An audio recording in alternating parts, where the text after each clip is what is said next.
Hello there my fellow Holotable heroes, and welcome to another Rise of the Empire Territory Battles video guide. I've done already a series of covering all the planets in the missions here in Sector 4. So there was one more outstanding planet, that's the bonus planet, so the most recent one that was added, Mandalore. And the reason why it took so long is because of quite steep relic requirements on units that normally I wouldn't push so high up in relics. But was I finally able to get all the teams built up here, so in this video I'll talk about quickly, the operation bonuses we have, what they do, what missions and bosses we are facing, and then as usual in this style of videos I'll show you for each of the missions the teams that I used and how that went. So let's now go ahead and review the operations bonus we do get here on Mandalore. Now this one actually I think kind of applies really only for the Bo-Katan Mandalorian mission, because this bonus, as you can see, it's pretty much targeted more at Mandalorians with the level 3. So at level 1 all allies recover 10% health and protection at the start of their turn. It sounds cute but cool, but it's not really useful. The enemy, they hit very hard, and recovering 10% health and protection, not all that helpful. Level 2 will unlock you whenever an ally has turn meter removed, they gain retribution. Whatever, right? However, level 3, this is where the real fun begins, because allies gain 20% health, offense and speed for each active Mandalorian at the start of the battle. So again, Mandalorians only, and the first time a Mandalorian ally would be defeated, they gain damage immunity for 2 turns instead, which can't be copied, dispelled or prevented. So this operations really gives you boost to the Bo-Katan missions. For all the other missions, you don't have to worry about filling out operations to help you out. So pretty powerful, pretty useful, but targeted Mandalorians, so a bit limited use. So that's the operation bonus, and let's go ahead and check out the modifiers for all of these missions. I believe is the same. So you can see at the start of each encounter, the healthiest characters gains boon of Mythosaur until the end of the counter. Whenever an ally falls below 50% health, the ally with this boon takes a bonus turn and gains taunt for 2 turns. So what does this buff give you? Character has 200% health and protection, 50% offense, and they gain retribution while they have taunt. However, they do lose 50% defense and 20% speed. So yeah, one of your units and one of the enemy units will be juiced up. Again, as you can see, this is the healthiest character, so you could a little bit manipulate who that would be, but as you will see in the missions, it's going to be quite clear who that unit will be. I think you don't have a whole lot of wiggle room. So pretty nice bonus for both enemy and yourself. And enemy as well, they do get a boost as well in Imperial Supremacy. So if there is an Empire in the leading slot, they gain health and protection, so that goes, I guess, hand in hand with that boon of Mythosaur, by extra health and protection from here as well. They taunt, and then as well, they summon, I think, Imperial Probe Droid or something like that. And then as well, whenever they use a special ability, all Empire allies increase their damage by end of the encounter, and as well call everybody to assist. So this could get, out of hands really quickly if they start spamming specials. So, letting days and stuns, I think, will help you go a long way in this one. And yeah, the Imperial Probe Droid is a little bit annoying to deal with sometimes. Okay, so in terms of the missions, we've got this just a mixed mission. You can use anything here. Now, because we are facing Imperial Troopers, especially Wave 1 with General Veer's lead, I like to use Jedi Master Kenobi here, just so that we stop the turn meter manipulation, so they don't start running turn meter train on you. Obviously the team, it depends what you've got relic up. This is what I had available at the time, Relicate or above. Then we got the mission here that requires Dark Trooper Moff Gideon in the leading slot. So again, if you don't have them, you won't be able to do this mission at all. Now there are probably various comps that work here, but this is the one that I relicked up to Relicate. Again, once we get into the mission, I will explain how and why this team works. And we are facing Maul, I think, in the first wave, and then Bo-Katan in the second one, especially the second wave. It can get rough if you're not ready for it. And then we've got the Bo-Katan mission. Oh boy, this one requires not Relicate, but Relic 9 units. Hey CG, we're in Sector 4, why do we need Relic 9 units here? I had to waste lots of Relic 9 material on this mission, and this isn't even a special mission, so it will not grant you any get currency for the guild. So I recommend do not Relic 9 your Mandalorians like I did just for this mission, because it's not really worth it, I think. But obviously, because I do want to create content and show this mission to you and how it works, you know, I've done it anyways. But yeah, I'm not saying you should do it. I don't recommend it. But you know, if you do love your Mandalorians, then you know they should not have too much trouble clearing this mission. We got General Veers, I think, in first wave, as you can see, and then Dark Trooper Moff Gideon in the second wave as well. And then unlike, you know, I think Dark Side, where higher planets don't have fleet missions, we do have fleet mission heroes on Mandalore, and the only requirement here is we have to use Gauntlet in the starting lineup. Very flexible, this one, like even Malevolence can do it apparently, Profundity, but the two ships I normally tend to use is either Executrix with Scythe or Leviathan. If you do have him, can just autoplay this mission. So these are the two options usually that I use, whichever one I have available.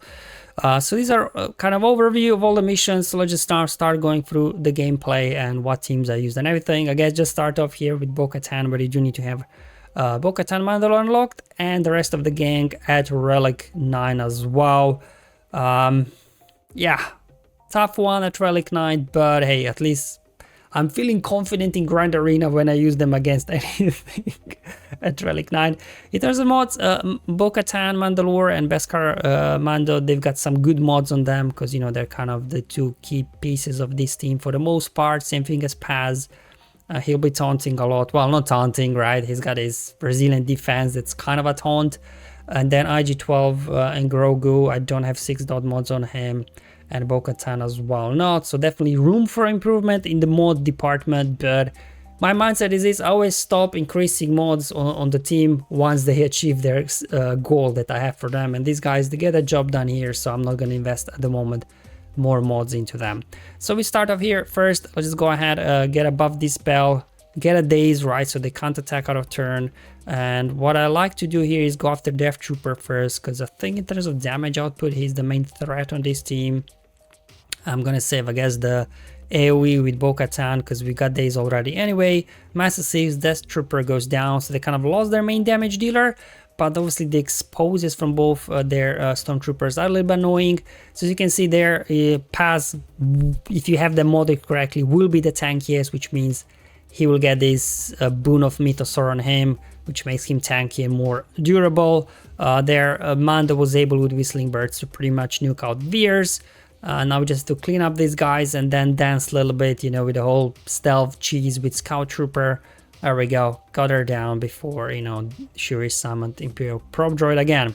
And here Dark Trooper Moff Gideon is going to be a little bit more durable than Veers because obviously he's a tank. So again, we'll try and prioritize Death Trooper with Whistling Birds whenever we can. Okay, Bo-Katan not looking too good. As you can see, a little bit of a slow start. Some of our abilities are on cooldowns, but we're able to get their days out with Paz. And I'll just go all out on Death Trooper. Try to get him down so he doesn't, you know, put some hits on you. Let's go ahead. Perfect. I think Burning should finish off the Death Trooper. Let's go now into Whistling Birds. I'll just do, unfortunately, yeah. I'm used to able to ignore the taunts from Grand Arena, from her Omicron, but obviously outside of Grand Arena, Bo can't ignore taunts, so I was forced to put a hit on Dark Trooper Moff Gideon. It looks like not all their abilities are maxed out because he wasn't able to revive Death Trooper there. But let's go ahead. Pew, pew, pew, pew, pew. It wasn't enough. I guess a bit of a misplay there because you can see Dark Trooper Moff Gideon very durable. I should have just targeted the OG Gideon to knock him out because they started rolling a little bit here. So a bit of a misplay on my part. Don't be tempted to use Whistling Birds on Dark Trooper Moff Gideon. He's too durable. But I put it on the OG Gideon, right? Because then, you know, it would be a bit safer. But as you can see, we're in good shape here. We are yet to trigger the damage immunity bonus we get from the modifier. So even without filling operations in here, I actually usually can clear this mission as well. So while operations, they're nice, they're by no means essential for Mandalore, I think, that you can knock out the missions. There we go, complete. And let's move over the next one, which is the Dark Trooper Moff Gideon.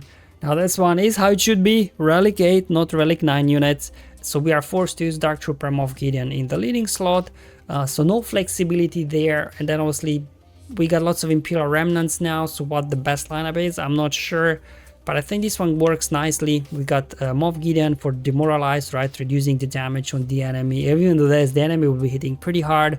Scout Trooper, right, she's got the Daze, Dispel, Cleanse and things like that, so she's useful. I guess Night Trooper, this is the flex spot, I guess. Death Trooper is absolutely required because he's got his death mark, and otherwise Paz will just wreck you in wave 2. So I guess these are the 4, and then Night Trooper is kind of flexible, I guess. I'm not sure, does he do a whole lot? I just have him Relic up for some extra damage. But as you can see, rough start, the enemy does outrun us. So let's go ahead and bring back Moff Gideon. Now in terms of who gets Boon of Mythosaur on the enemy, I've seen it move around, so it's not always the same. Probably Imperial Super Commando getting it is probably the worst case scenario, I don't know. Or maybe Gar, because Gar is actually probably worst case scenario because he's gonna be tanker. I don't know. It's just not always the same unit, I don't know why. Maybe they all have same amount of health and protection. I don't know, it's just weird. We lost Death Trooper already. So maybe instead of Night Trooper, the OG Stormtrooper could be good, just another tank for extra survivability maybe, I don't know. Because things can get sketchy here with Dark Trooper Moff Gideon, the only one taunting, right? But somehow you kind of pull through because he does have Boon of Mythosaur, giving him bonus turn, which kind of then disrupts the bonus turns from Anguish on Maul, resetting the damage on Maul as well. So I don't know, probably Stormtrooper would be the better slot there instead of Night Trooper. I don't know, maybe, I don't know. But definitely the other 4 I think are kind of needed to make this work.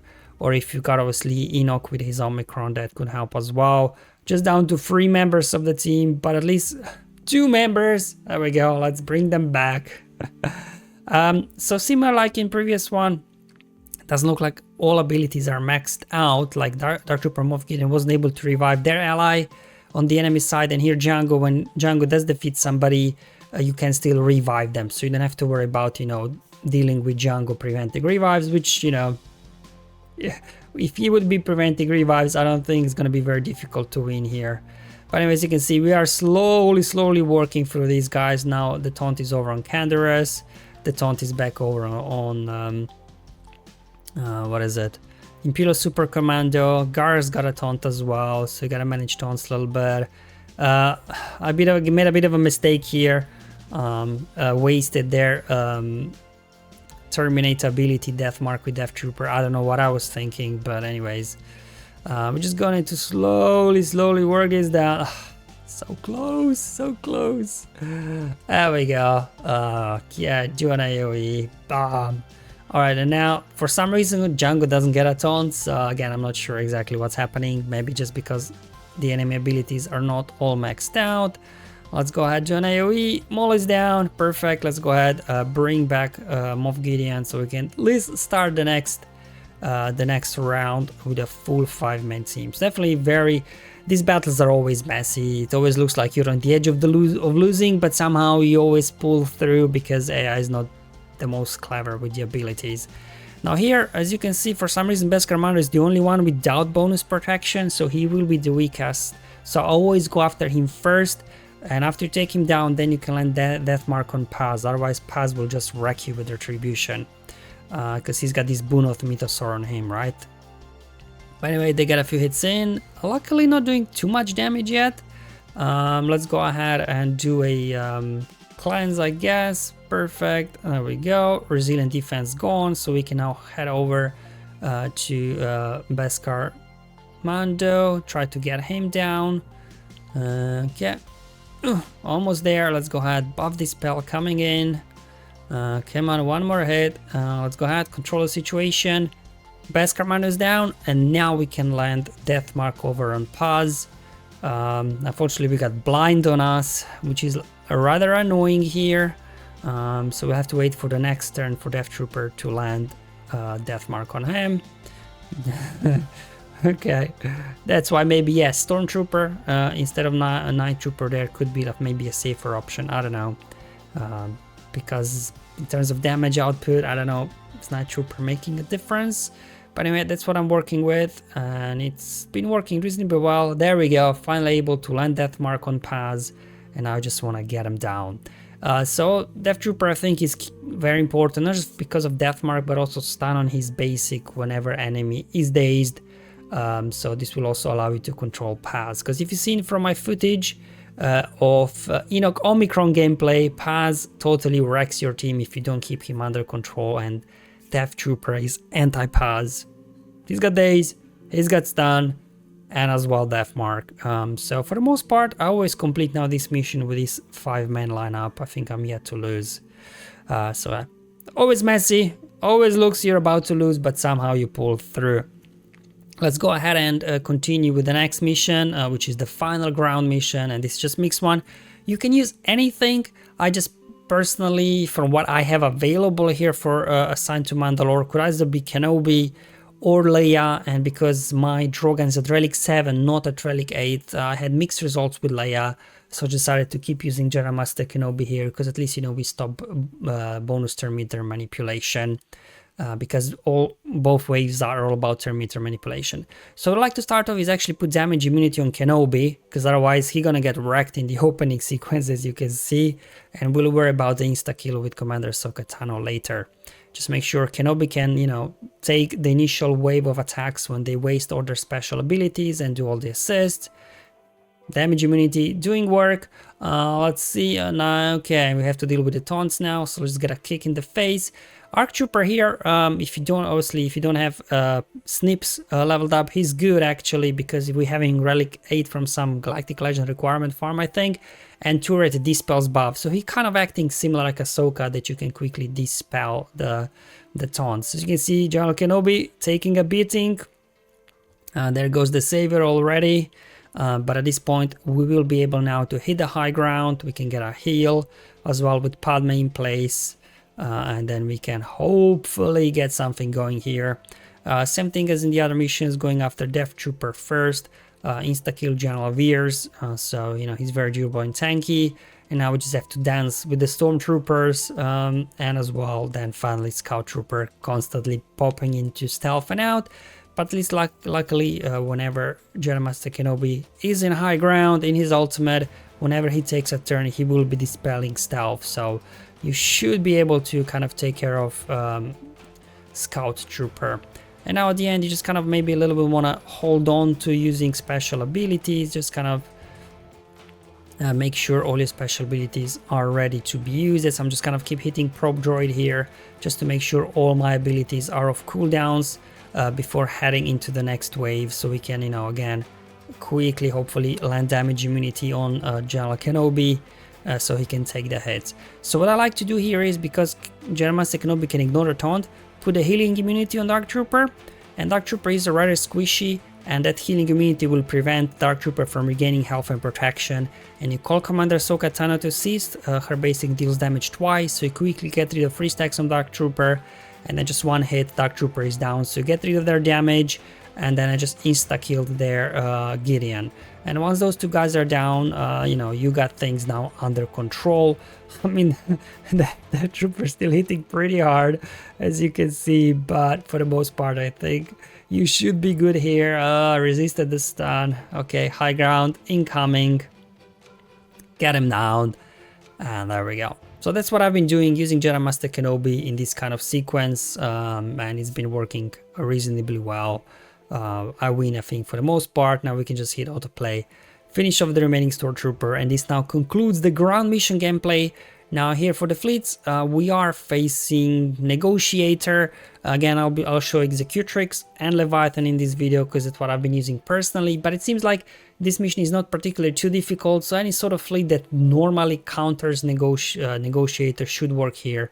For the most part, the enemy, they don't hit hard, but they're very, very durable, so you know the battle will take a while.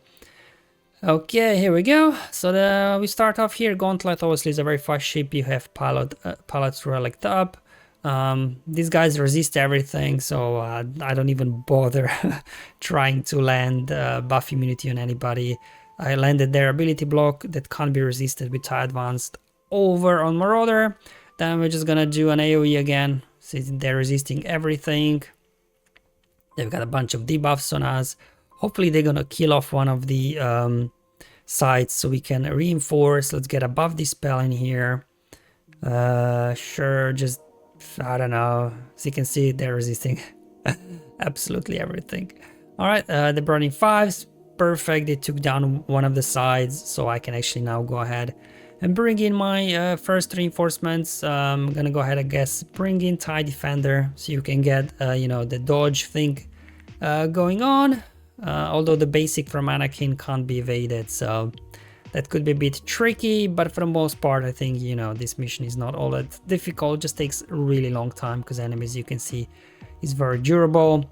Let's go ahead, gain some buffs, offense up, defense penetration up, so hopefully we can increase the damage now. I think also this special ability from 5s can't be evaded as well, so another ability that you want to be able to dodge. Let's go ahead, just hit the AoE. So you can see actually damage over times looks like from TIE Advanced helping us a little bit there with taking out Y-Wing. We got him down. I'm just going to go ahead, get a stun on Anakin because he's about to get his bonus turn. I mean, ultimate won't do a whole lot. I would rather get some offense up and defense penetration up again. Come on, finish him. There we go. With Anakin down, I mean, we're in good shape. Just gonna speed up the footage here. You can just probably maybe hit autoplay at this point. I don't know, but AI sometimes not very clever. So just to be on the safe side, I'm kind of still manual playing this. Because again, Marauder could be a handful when it's, you know, when you leave it on its own. But yeah, there we go. More offense up, more defense penetration up. There we go. Give me above this spell. Ahsoka's down. And now we're just all out on Marauder. They were able to bring in Plow. Just, you know, delaying the inevitable, I guess. Not above this spell. Another ultimate. Definitely damage over times there from TIE Advance, helping out a little bit with the damage. And now we're just again back down to the Marauder. Are they out of reinforcements at this point? I think they are. So I guess at this point, yeah, you could just probably hit autoplay. But I was so into it, I'm like, come on, let's go. Keep it coming. Yeah. So Executrix, some even do it with Chimera. You know, either way, an Empire fleet will work well. However, if I do have Leviathan available, this is my preferred option because you can just full autoplay it and, you know, you don't have to sit here for 4 minutes going through very tanky enemies. The only thing what I do in beginning is I ensure that the isolate goes on Anakin because I'm not sure who AI would isolate, so I'm just gonna go ahead, drop an isolate, and now I can just go ahead and target Y-Wing and hit full autoplay. The reason why targeting Y-Wing, because it's gonna taunt constantly anyway, so might as well finish it first. And also with Leviathan, you know, you're gonna hit your ultimate at some point, and you know, you should be good there. And they simply can't deal with the Bomber Fury combo. They just got nothing really to stop you here. So definitely if you got Leviathan, hit autoplay, and you know, you should be good to go. If not, plenty of other options work well in this mission. Either Empire, Profundity, Malevolence, maybe even something else. And there you go, guys, that's all for today's video, just showing you the overview of Mandalore, how this mission looks like, the bosses, the bonuses, and what teams I've been using. Again, not a whole lot of flexibility here because basically you have to use Dark Trooper, Moff Gideon, Remnant team, and then you have to basically use as well Bo-Katan and Mandalorians. So the only flexibility really is that one single mixed mission, and then finally with the fleets as well, just to use whatever you've got. Thank you for watching, I'll see you in the next one, but until then, have fun, enjoy your life, and may the RNG be with you, my friends.